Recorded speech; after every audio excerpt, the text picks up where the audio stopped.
I started working for Early Head Start maybe 3 years ago now. It's been 3 years now. And I was working at a community children's center before Head Start.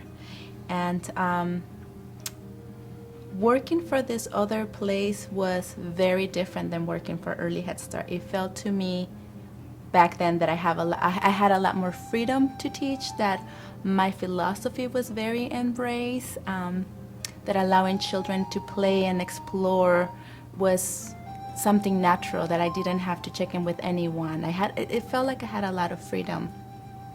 When I started working for Head Start, it turns out I had a lot of learning to do. I had to learn about standards, I had to learn about policies, I had to learn a different culture that I wasn't aware of.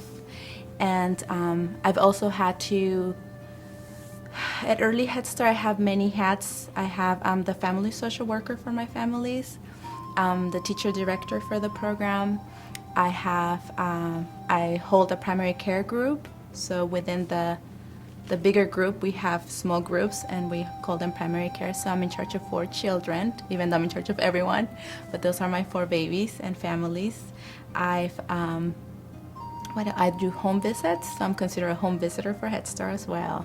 And so it felt really overwhelming, and I felt like, how do I do teaching and focus on my curriculum environments and doing what I thought I've learned to do in school, and now do all of these different things. So that was hard and challenging to do. It's very scheduled, something that I wasn't used to do with toddlers. To me, I felt that toddlers, you don't need to follow a schedule, you just follow their rhythm. And so, but when you have only 3.5 hours, and you have part of the standards is to provide 2 nutritious meals, for most of my children, those 2 meals are going to be the only 2 meals of the day for them.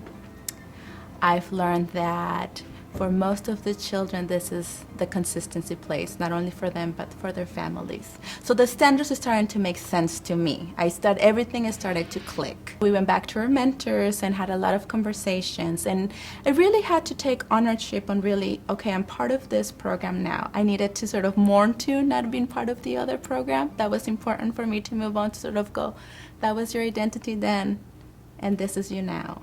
And you need to be able to, it gets me emotional to think about it, and you need to be able to embrace this, because otherwise you won't be the teacher that you know you can be for these families.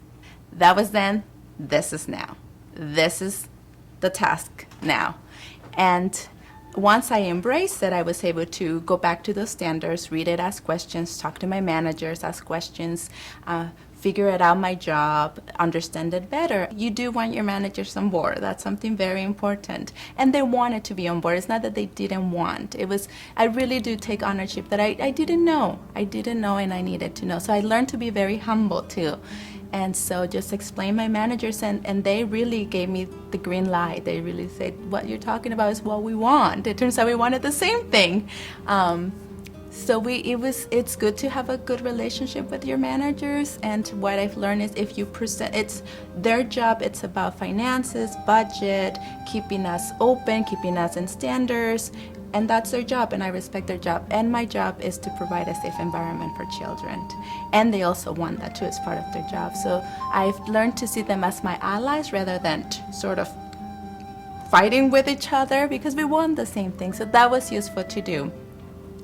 And with that, changing just sort of my saying goodbye to the old and welcoming the new, with still being myself, holding my values in my core, was important. After 3 years, I can say I'm really happy that I have been able to meet those standards. We just had a big FEDS review, and we passed it with totally green colors. Licenses has come, and they're okay with the program.